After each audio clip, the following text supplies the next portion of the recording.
11장입니다. 레위기 11장 44절에서 45절 말씀 보겠습니다.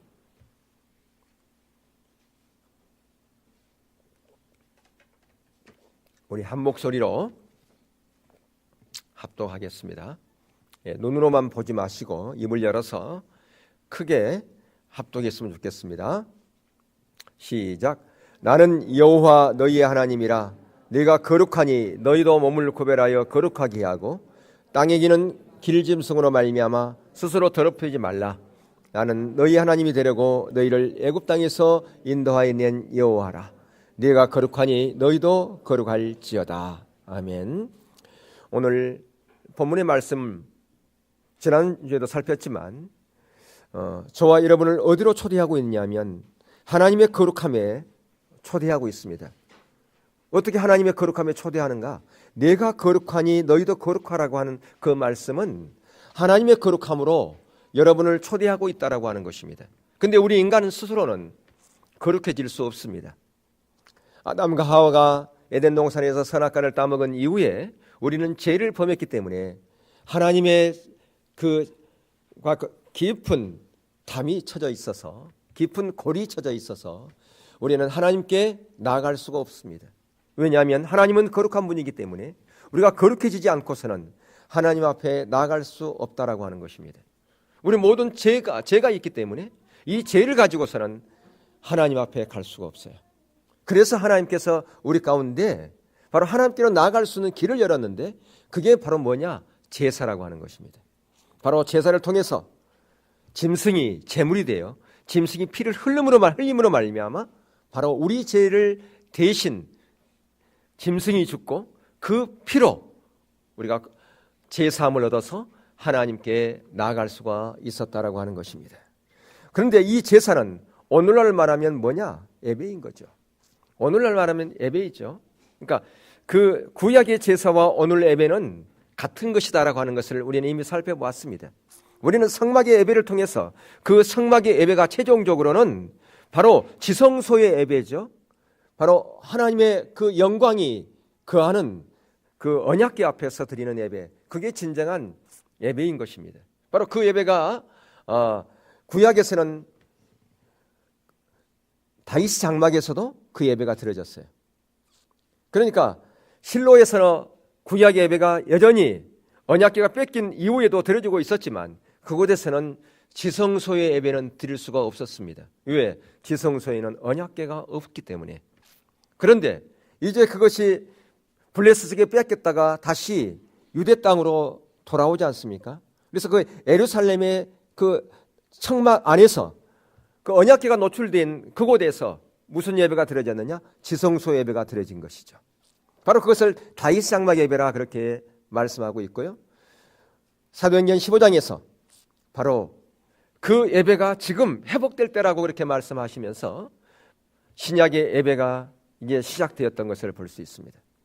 바로 이 구약의 예배, 하나님께 거룩함으로 나아갈 수 있는 유일한 길은 제사였는데 그 제사가 오늘날 우리가 예배라고 하는 것입니다. 그렇기 때문에 우리가 하나님 앞에 거룩함으로 나아갈 수 있는 것은 바로 예배를 통해서만이 가능한데, 그러면 어떤 예배를 통해서만이 하나님께 나아갈 수 있을 것인가? 하나님이 원하고 하나님이 기뻐하는 예배는 과연 어디에 기준을 둘 것이냐라고 하는 것이죠. 그런데 예수님께서 요한복음 4장에서 수가성의 여인과의 그 대화 가운데서 바로 오늘날 신약의 예배가 어떤 예배가 될 것을 말씀하셨어요. 요한복음 4장 23절과 24절에 보면 아버지께서 참되게 예배하는 자들은 영과 진리로 예배할 때가 오나니 곧 이때라. 아버지께서는 자기에게 이렇게 예배하는 자들을 찾으시느니라. 어떤 자를 어떻게 예배하는 자를 찾는다고요? 성령과 진리로 예배를 하는 자들을 찾으신다라고 하는 것입니다. 그래서 오늘 주보의 순서지 바로 이에도 요한복음 4장 24절의 말씀이 거기에 기록되어 있어요. 하나님은 영이시니 예배하는 자가 영과 진리로 예배할지니라. 그렇죠? 그러니까 예수님께서 직접 언급하신 하나님이 기뻐하시는 예배는 한마디로 줄여서 영과 진리로 드리는 예배다라고 하는 것입니다. 왜냐하면 영과 진리로 예배 드려야만이 하나님께서 받으신다라고 하는 것이죠. 그러니까 하나님께 기뻐하시는 예배라고 말은 하나님께서 받으시는 예배는 영과 진리로 드리는 예배다. 그렇게 바꿔서 말할 수가 있습니다. 반대로 성령과 진리를 드리지 않으면 그 예배가 아무리 화려하고 수많은 사람들이 거기서 자리 잡고 있다 할지라도, 거기에 구성원들이 세상에 유명한 인사들이 거기에 모였다 할지라도 성령과 진리로 드리지 않는 예배라면 그런 예배는 하나님께서는 받으시 않는다 그 말이죠. 기뻐하지 않는다 그 말씀을 하고 있다라고 하는 것입니다. 바로 참된 예배, 하나님은 성령과 진리로 드리는 예배자를 오늘도 찾고 계신다라고 하는 것이죠. 비록 소수가 예배든다 할지라도, 비록 화려한 예배가 아닐다 할지라도, 건물이 화려하지 않는다 할지라도 그 구성원이 성령과 진리로 예배 드린다면 그 예배를 하나님께서는 받으시겠다라고 하는 것입니다. 그곳에 하나님께서 임재하시겠다라고 하는 것입니다. 하나님께서 거기에 머물리고 운행하시고 하나님 기뻐하시고 하나님의 생명을 부으시고 거기서 은혜를 부으시겠다라고 하는 것입니다. 하나님의 모든 승리와 생명과 기쁨과 감격과 축복이 바로 그 예배 가운데 있다라고 하는 것이죠. 우리는 축복을 이렇게 생각을 합니다. 어떤 사람이 어떤 사업에 성공을 했습니다. 근데 그 사람이 믿는 사람이에요. 그럼 우리가 뭐라고 그럽니까? 하나님의 축복을 받았군요. 자녀가 잘 되지 않습니까? 그러면 하나님의 축복을 받았군요. 어떤 자기가 원하는 일을 이루었어요. 그러면 하나님이 축복받았군요. 그렇게 말하지 않습니까? 근데 만약에 그 사람이 예배 가운데서 이러한 신령과 진정으로 예배 드리지 못한다면 그 사람은 복받은 게 아니라 그 말이에요. 그러면 하나님께서 어떤 것이 진정한 축복의 그 기준이 뭔가? 영과 진리로 드리는 예배, 거기에 하나님의 영광이 거기에 머물러 있고 거기에 놀라운 승리가 있고 하나님의 은혜가 거기에 있고 하나님의 축복이 거기 있다 그 말입니다. 거기에 놀라운 은혜와 감격이 거기에 있는 거예요. 바로 그렇게 예배에 성공하는 자가 복받은 자라 그 말이에요. 오늘날 너무나 많은 사람들이 복의 기준을 엉뚱한 데서 찾고 있습니다. 물론 세상에서 우리가 잘 돼야 되죠. 그 하나님이 원하고 계시는 거예요. 근데 하나님은 더 기뻐하는 것은 예배에 성공하는 자, 예배의 임재 가운데서 하나님만을 기뻐하고 신령과 진정으로 드리는, 성령과 영으로 드리는 그런 예배 가운데 있는 자, 그런 곳에 하나님께서는 은혜를 붓고 계시고 그게 진정한 축복이다 그 말입니다. 성경에 말하시는 복은 그게 진정한 복이에요. 왜 그게 복이냐? 거기에 하나님의 은혜가 있고 하나님의 생명이 있다면 거기에 진정한 변화가 있거든요. 진정한 삶의 변화가 거기에서부터 시작되는 거예요. 그렇기 때문에 그게 축복이다 그 말입니다. 우리가 아무리 신앙생활을 10년, 20년, 30년 했다 할지라도 그 사람이 변하지 않는다면 그 사람 복받은 게 아니에요. 복받은 게 증거가 뭐냐? 그 사람이 삶이 변화되었다는 거죠. 그리고 그 사람이 세상 가운데 영향력을 끼쳤다. 그 사람 복받은 거예요. 그렇지 않습니까? 예수님은 반드시 그렇기 때문에 이렇게 예배라고 강조하고 있어요. 24절의 말씀 말미에 뭐라고 말씀하고 있냐? 예배할지니라 그렇게 얘기를 하고 있어요. 예배할지니라. 이 영어 성경에서는 must라고 돼 있어요. 우리나라 사람이 영어 좀 배워가지고 미국 가가지고 이 must 잘못 써가지고 혼났다고 하느냐. must라고 하는 것은 강제성이 있는 거예요. 명령형이란 말이에요. 이렇게 해라. 그러니까 우리는 이것을 잘못 알고 영어를 써가지고 공경을 당했다 그런 얘기도 들었는데요. 이 must는 명령형이에요. 명령형. 반드시 그렇게 해야 된다라고 하는 것입니다. 그러니까 예배하는 자는, 저와 여러분은 예배할 때 어떻게 반드시 해야 된다고요? 영과 진리로 예배해야 된다 그 말입니다. 예, 강력한 표현이에요. 하나님께서 기뻐하시는 예배는 한마디로 줄이면 성령과 진리로 예배 드리는 것이기 때문에 저와 여러분은 반드시 그렇게 예배를 드려야 된다라고 하는 겁니다. 그래서 우리가 지난 시간에 진리로 드리는 예배가 뭔가를 살펴봤어요. 진리로 예배 드리는 게 뭡니까? 하나님께서 비춰주시는 그 부분이 아주 작은 부분이죠. 하나님께서 하나님의 그 모든 것을 우리가 다 비춰줄 수 없습니다. 작은 부분이 비춰준 그걸 가지고 다시 하나님께 드리는 예배예요. 하나님께 나가는 예배예요. 그러면 뭐가 전제가 되었느냐 하면 하나님을 인식하는 것이 전제가 되는 거예요. 하나님을 인식하지 못하면 우리는 진리로 드릴 수가 없어요. 하나님이 어떤 분인가를 알지 못하면, 근데 그것이 지식으로 아는 게 아니에요. 성령의 조명을 통해서 아는 그것을 가지고 하나님을 인식하며 나아가는 거예요. 그게 전제가 돼야 된다라고 하는 겁니다. 그게 진리로 드리는 예배라고 하는 거예요. 그러니까 중요한 것은 진리로 드리는 예배의 중요한 것은 하나님을 아는 거라 그 말입니다.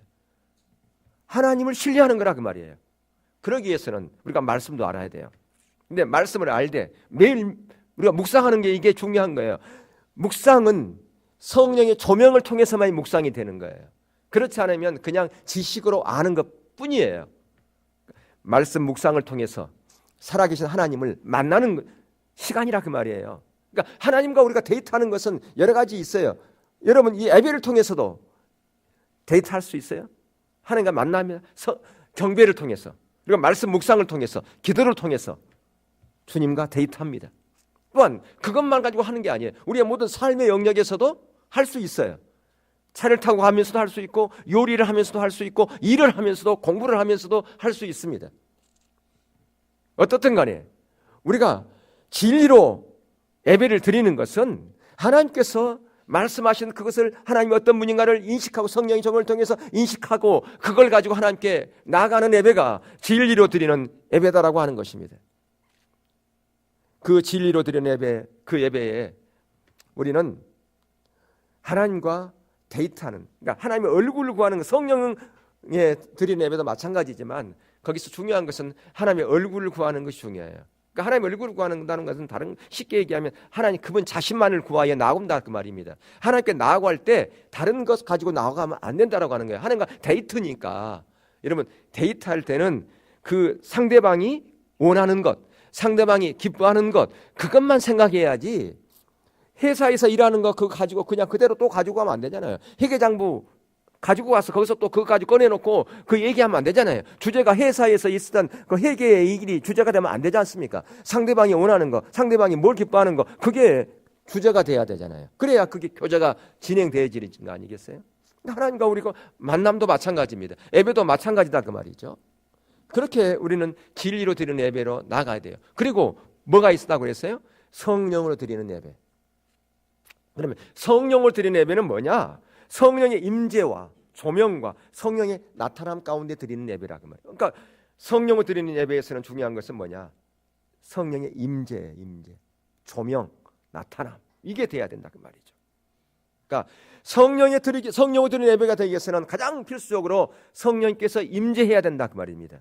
성령이 역사하지 않을수록 우리가 임재하지 않을수록 예배는 형식화될 수밖에 없습니다. 예, 우리가 하나님과 경배 가운데 하나님의 임재가 있어야 되고 말씀을 나누는 가운데 하나님의 임재가 있어야 되고 우리가 예배 가운데 하나님의 임재가 있어야 된다라고 하는 것입니다. 하나님의 임재가 없으면 예배는 형식화될 수밖에 없습니다. 예배는 성령의 감동으로 드리는 거예요. 성령님께 주시는 것 가지고 다시 드리는 거라 그 말입니다. 무슨 얘기냐? 어떻게 하나님께 주시는 것 가지고 드리는 것이냐? 생각해 보세요. 앞에 사장 인도하는 사람이 그냥 성공하지 않습니다. 하나님께 기도하면서 하나님 이번 주일날 제가 무슨 곡을 해야 됩니까? 기도하면서 선곡을 하게 돼 있어요. 그러니까 하나님께 주신 감동을 가지고 다시 올려드리는 거라 그 말이에요. 설교도 마찬가지예요. 하나님 무슨 말씀을 주시기 원하십니까? 그걸 받아가지고 다시 올려드리는 거라 그 말이죠. 헌금도 마찬가지예요. 헌금은 또 하나님께 주신 거예요. 내게 아니라 그 말입니다. 하나님께 주신 것 가지고 다시 하나님께 드리는 거라 그 말이에요. 그러니까 예배라고 하는 것은 이 성령으로 예배드린다고 하는 것은 다시 말하면 하나님께서 주시는 것 가지고 다시 드리는 거다 그 말씀입니다. 그렇지 않고 내 것 가지고 드린다고 하면 그것은 진정한 예배가 될 수 없어요. 성령으로 드리는 예배가 될 수 없다 그 말입니다. 성령에 의해서 예배드리지 않으면 우리가 개인적인 방법 그리고 개인적인 생각 개인적인 것을 가지고 다 해버리잖아요. 어떻게 하면 이번 주에 성도들에게 은혜를 끼친 메시지가 뭘까? 이렇게 생각한다면 이게 인본주의잖아요. 선곡을 하는 사람이 어떻게 하면 오늘 주일날 예배를 드리면서 이 곡을 통해서 성도들에게 은혜를 끼칠까? 그거에 주안점을 두면서 선곡을 한다면 그것은 인본주의잖아요. 그건 더 이상 하나님이 기뻐하는 예배가 될 수 없는 거라 그 말이에요. 그건 성령의 예배가 되는 게 아니에요. 그건 인본주의 예배지. 여러분, 이런 사고와 가치관 가운데 무슨 하나님의 임재가 있겠냐 그 말이죠. 그리고 그런 성도들도 마찬가지예요. 예배드리러 올 때 내가 하나님만 바라봐야 되겠다. 그런 마음을 가지고 오면 오늘 예배에 임재가 있구나. 임재가 없구나. 그걸 알아요. 근데 임재가 있는지 없는지 그게 임재가 뭔지도 몰라요. 교회 안에서 그냥 화려한 예배를 드리고 성가대가 웅장하게 드리고 솔로가 나오고 그러면 야 오늘 예배 엄청나게 화려하고 좋았다 웅장했다. 오늘 말씀이 나에게 참 맞는 메시지였어. 엄청 은혜 받았어. 얼마나 그렇게 잘 쪼개. 오늘 말씀 신선한 한 번도 들어보진 메시지였어. 신선해. 이런 것이 기준이 된다 그 말이에요. 회중의 기준이, 성도들의 기준이, 이것이 기준이 돼요. 무슨 거기에 하나님의 임재가 있고 하나님의 영광이 거기에 머물겠냐 그 말입니다. 우리 인간의 잔치 불과하지 그게. 그게 무슨 하나님의 잔치입니까? 인간의 잔치지. 그게 바로 형식화되어지고 하석화되어지는 그런 자리로 가는 거라 그 말입니다. 우리가 신앙이 타락하면요, 가장 먼저 뭐가 타락하느냐? 예배가 타락하게 돼 있어요. 신앙의 타락과 예배 타락은 같이 가는 것입니다. 예배가 회복되어지면, 신앙이 회복되어지면 예배도 같이 회복되어진다라고 하는 겁니다. 여러분, 성령에 의한 예배 가운데, 그래서 초대교회 때는 아주 즉흥성이 있었어요. 왜냐하면 그분께서 예배를 인도했기 때문에 그렇습니다. 어떤 순서가 중요한 게 아니었다 그 말이죠. 성령님께서 어떻게 예배를 이끌어갈 건가라고 하는 그것이 더 중요했다라고 하는 겁니다. 성령의 임재가 있으려면 그렇기 때문에 우리 가운데 철저하게 내려져야 할 게 있어요. 그게 뭐냐? 인본주의라고 하는 인간의 생각, 인간의 방법, 이것들이 정말 내려져야 돼요. 만약에 인본주의 그런 신앙을 갖고 있다면 초점이 다 하나님께 있지 않습니다. 사람에게 있어요. 사람을 어떻게 하면 은혜 받게 해볼까? 사람들을 어떻게 하면 그 마음을 모아볼까? 여기에 초점이 맞춰진다면 그 신앙은 인본주의 신앙이 돼버리고 형식주의가 돼버릴 수밖에 없다 그 말입니다. 그리고 교회에 나오는 회중들도 하나님에 대한 기대감이 없어요. 하나님에 대한 기대감이 없잖아요. 그냥 형식화되어 버리니까, 하석화되어 버리니까 그냥 어제도 지난주도 그렇게 했고 그 다음 주도 그렇게 하고 계속해서 그렇게 나오는 어떠한 기대감도 없는 거죠. 예배가 그냥 예배라고 하는 것은 이런 거야라고 그렇게 하나의 전통적으로 내려오는 그런 틀에 맞춰서 예배 드릴 수밖에 없다라고 하는 것입니다. 그렇기 때문에 성령을 드리는 예배가 되기 위해서는 성령의 조명이 정말 중요합니다. 우리가 하나님을 만나는 것 마찬가지잖아요. 성령의 조명 없이 하나님을 만날 수 없습니다. 우리가 하나님을 만나는 그 길은 여러 가지가 있어요. 어떻게 하나님을 만날 수 있습니까? 여러분, 예배 가운데서 만날 수 있습니다. 찬양 경배를 통해서. 자, 경배를 통해 하나님을 만나죠. 근데 성령이 조명해야 만날 수 있어요. 또 성경을 통해서 만날 수 있어요. 근데 성경을 읽는데 이게 무슨 말인지 전혀 모르겠다 그럴 수 있습니다. 근데 그러면 기도해야 돼요. 성령님께서 깨우쳐 주셔야지 그 성경의 진정한 의미를 알 수 있게 돼 있어요. 성경은 성령님이 쓰신 것이기 때문에, 하나님이 쓰신 거기 때문에 저자이신 성령님께서 비춰주지 않으면 알 수 없어요. 대학교를 나오고 대학 박사를 할지라도요, 몰라요. 그러나 초등학교도 안 나온 사람이라 할지라도 성령이 조명해 주시면 그 의미를 알게 돼 있습니다. 이건 세상적인 지식이 아니기 때문에 그래요. 우리가 또 기도도 마찬가지잖아요. 기도할 때 하나님을 만납니다. 성령님께 조명해 줘야 하면 만날 수 있어요. 하나님은 인격체이기 때문에 그렇습니다. 무슨 말씀입니까? 하나님은 지금도 살아계시기 분이기 때문에 그렇다고 말이에요. 하나님 살아계시는 그 하나님과 만남의 자리에 가기 위해서는 성령의 조명이 필수라 그 말입니다. 그냥 만날 수 없다 그 말이에요. 사람과 사람의 만남은 그냥 만날 수 있어요. 같은 인격이잖아요. 근데 하나님은 인격이지만 어떤 인격이냐? 그분은 영 갖고 있어요. 영만을 가지고 있다 그 말이에요. 우리같이 육신이 없어요. 그러니까 뭘 통해서만? 성령님을 통해서만이 만날 수 있고 알 수 있고 경험할 수 있고 그분의 음성을 들을 수 있다라고 하는 것입니다. 아멘. 예. 그래서 여러분들이 말씀 묵상을 통해서 가장 먼저 우리가 훈련돼야 될 것은 말씀 묵상을 통해서 하나님의 음성을 들어야 돼요. 아멘. 그걸 무시하고 나는 기도를 통해서만 음성을 들어야 되겠다. 잘못될 수 있어요. 신비주의로 빠질 수 있어요. 성령을 무시하고 나는 그냥 성령 무시하고 할 거야. 잘못될 수 있습니다. 신비주의로 빠질 수 있어요.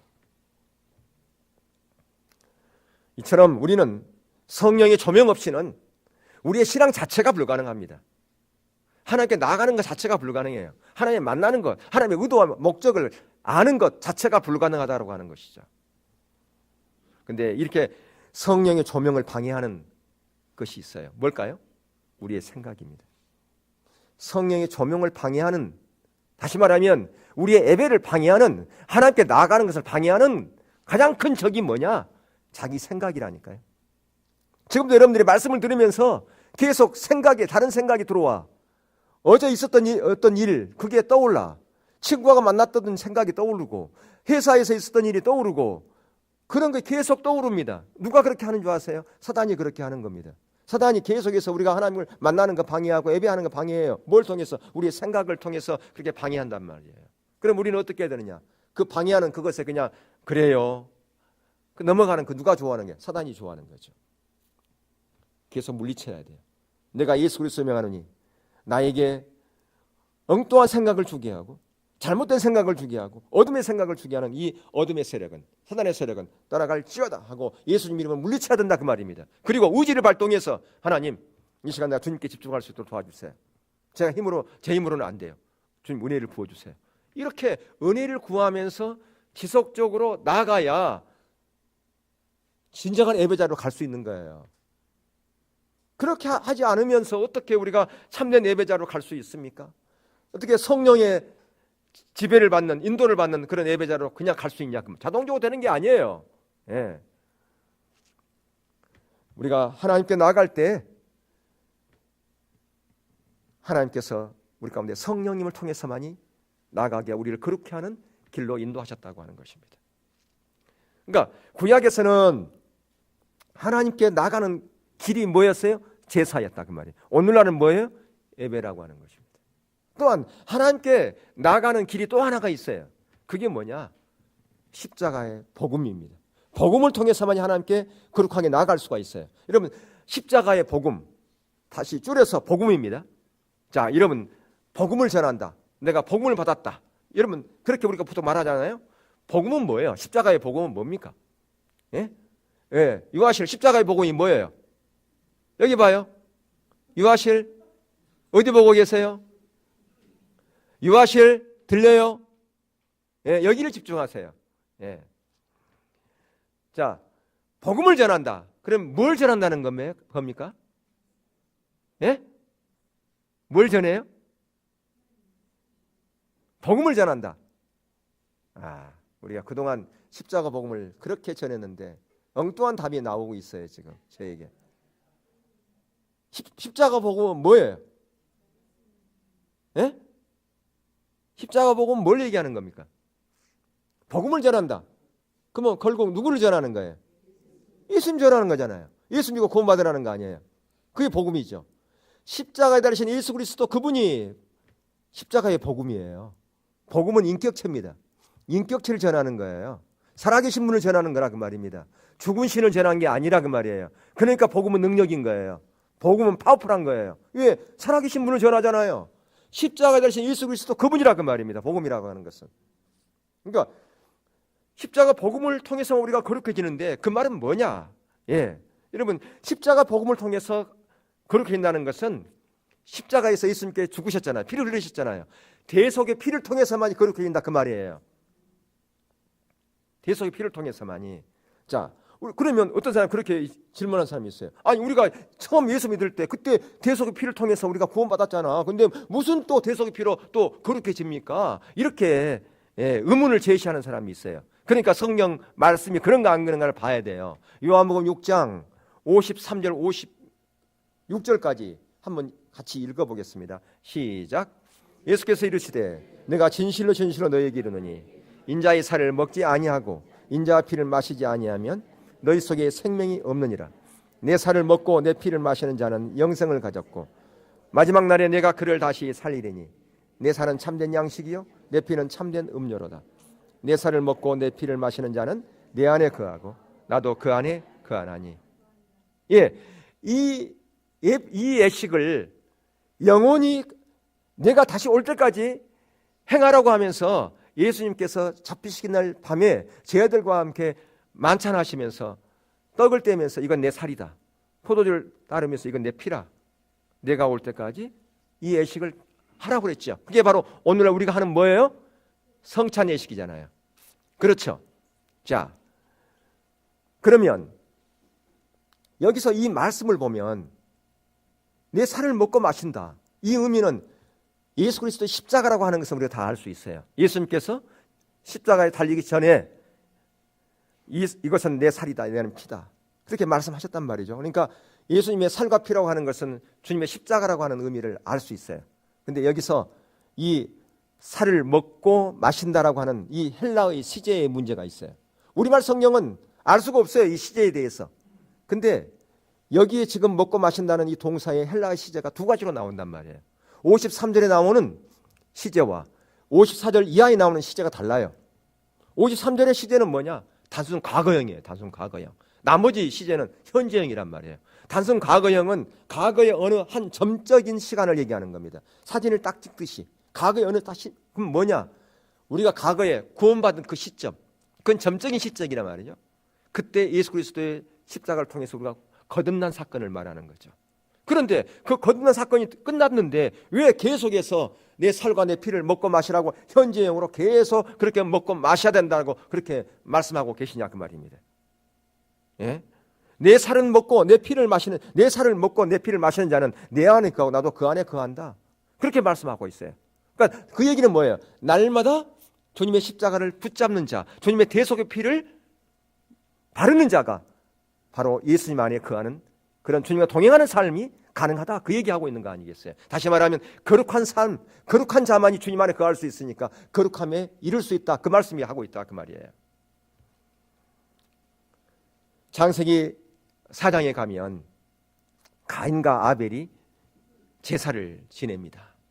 우리가 잘 아는 것처럼 누구의 제사는 받았어요? 가인의 제사를. 근데 아벨의 제사는 받고 가인의 제사는 안 받았어요. 그렇죠? 그러면 뭐가 달랐어요? 왜 안 받았어요? 물론 이거는 신학적인 문제가 있어요. 자세가 잘못됐기 때문에 가인의 제사는 안 받고 아벨의 제사는 받았다, 그렇게 말하는 사람도 있을 거고요. 신학적인 문제가 있는데 성경을 토대로 우리가 보면 피 흘림이 없으면 제사함이 없다 그렇게 돼 있어요, 성경에. 그러니까 가인이 드리는 제사에는 피가 있어요, 없었어요? 피가 없었다 그 말이에요. 피가 없었어요. 그냥 곡식으로만 제사를 드렸어요. 그러니까 구약에 보면 5대 제사 중에 곡식만 드리는 제사가 하나 있어요. 뭘까요? 곡식으로만 드리는 제사가 하나 있어요. 뭐예요? 소제. 이 정도는 알아야죠. 무슨 다른 얘기가 나와. 이 정도. 아주 이건 뭐 초등학생들도 아는 얘기인데, 예, 소제가 있어요. 소제. 근데 소제는 단독으로 못 드렸어요. 단독으로 드렸어요, 못 드렸어요? 못 드렸어요. 번제 드릴 때 피의 제사와 같이 드렸다 그 말이에요. 그럼 무엇을 얘기해 주는 겁니까? 피 흘림이 없으면 제사함이 없다 그 말입니다. 대속의 제물이 없으면 내 죄값을 치를 수 없다 그 말입니다. 왜냐하면 죄값은 사망이기 때문에 그래요. 근데 가인은 자기가 그냥 추수한 그것만, 그 곡물만 그렇게 드렸다. 그래서 속죄를 할 수 없었다 그 말입니다. 피 흘림이 없으면 제사함이 없다고 하는 이거죠. 그러니까 레위기 17장 11절에 보면 이런 말씀이 있어요. 생명이 피에 있으므로 피가 죄를 속하느니라. 피가 뭐라고요? 생명이다 그 말이에요. 예, 피가 생명이기 때문에 피가 죄를 속한다, 그렇게 말씀하고 있다 그 말이에요. 히브리서 9장 22절에는 뭐라고 말씀합니까? 율법을 따라 거의 모든 물건이 피로써 정결하게 되나니 피 흘림이 없은즉 사함이 없느니라. 피 흘림이 없으면 뭐가 없다고요? 사함이, 용서함이 없다 그 말이에요. 여러분, 지금은 시대가 참 악한 시대예요. 예수님의 십자가 없이도 얼마든지 구원을 받을 수 있다고 하는, 그렇게 주장하는 시대가 지금 시대입니다. 예, 십자가 없는 구원, 십자가 없는 영광, 그게 가능합니까?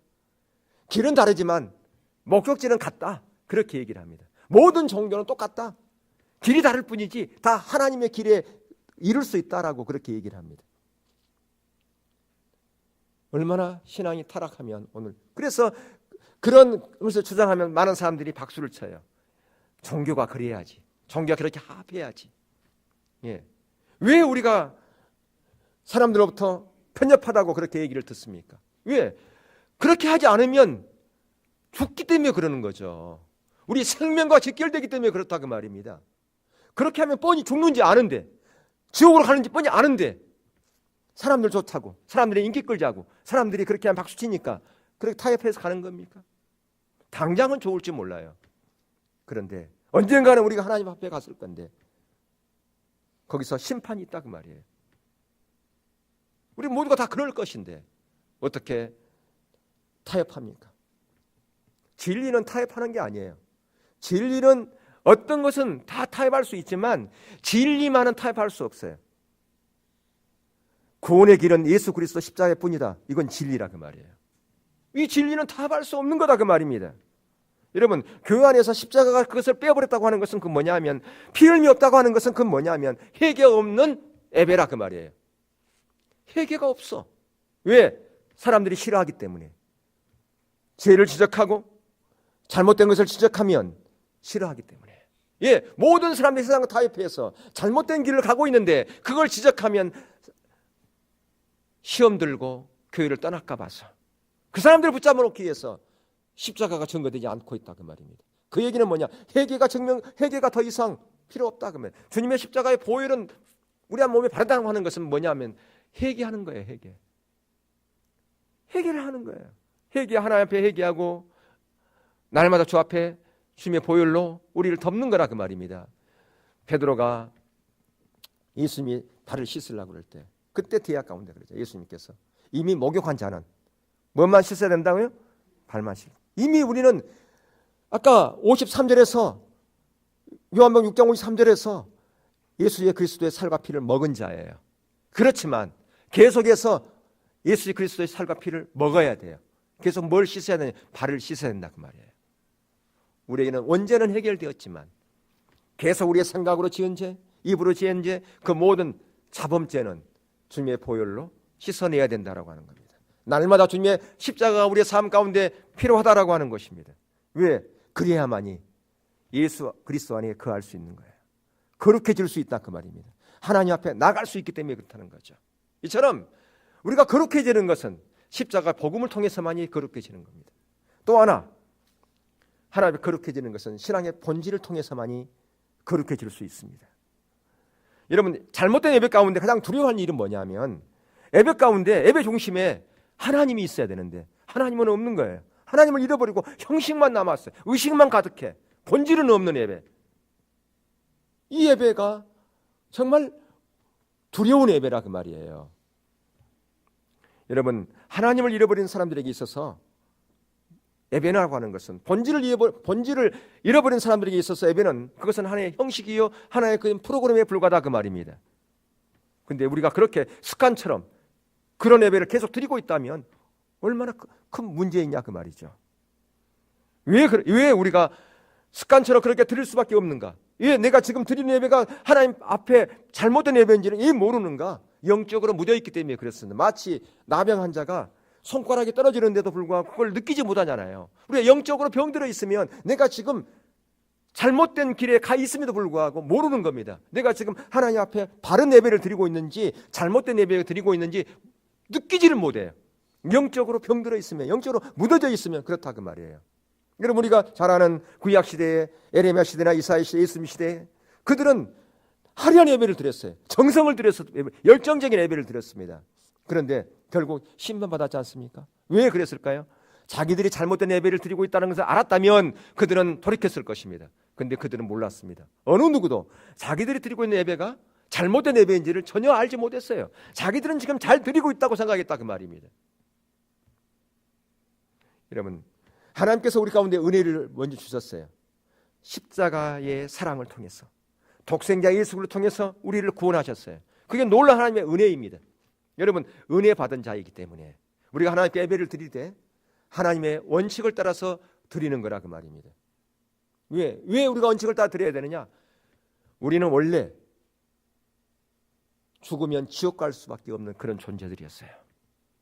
우리의 죄가 투성이로 우리 스스로는 구원받을 수 있는 존재가 아무도 없었어요. 만약에 내가 내 자원으로 내 힘으로 구원받았다면 예배는 아무렇게 드려도 상관없어요. 내가 구원의 길을 내가 스스로 한 건데 누가 뭐라고 그래? 근데 우리는 원래 구원받을 수 있는 자격이 아무도 없었다 그 말이에요. 다 지옥 갈 수밖에 없는 그런 존재였는데 전적인 하나님의 은혜로 말미암아 우리가 구원받은 자예요. 그런 자이기 때문에 우리가 하나님께 나아갈 때 하나님의 기준을 따라서 하나님의 원칙을 따라서 나가야 된다 그 말입니다. 여러분 성경에 보면 엘리의 두 아들 또한 흠냐 비니아스 그들은 뭔만 중요시 여겼어요. 형식만 중요시 여기는 사람들이었어요. 우리가 잘 아는 엘리 시대에 언약궤를 전형태 가지고 와서 빼앗기고 대피했지 않습니까? 왜 그래요? 그들은 본질은 없는 채 형식만 의식만 가지고 나갔기 때문에 그렇다고 말이에요. 본질이 없이 의식만 가득한다고 해서 거기에 하나님께서 뒷받침해 주십니까? 하나님의 생명이 거쳐버렸는데 하나님께서 명령하지 않는 다른 불을 들였던 나답과 아비후 하나님께서 그들을 심판했지 않습니까? 우리의 경건의 모양이 있다고 해가지고 어떤 형식의 모양이 있다고 해서 하나님께서 그것을 받을 것이라고 생각하면 안 된다 그 말이에요. 중요한 것은 하나님께서는 우리의 마음을 받으시기 때문에 그렇습니다. 우리가 이번에 이제 내일부터 컨퍼런스 있겠지만 하나님의 유업에 대한 그 부분이에요. 이사야 하반부에 나온 오래전에 제가 한번 그런 부분 다뤘던 적도 있습니다만은 여러분 책을 구할 수 있는 분들은 구하시면 좋겠어요.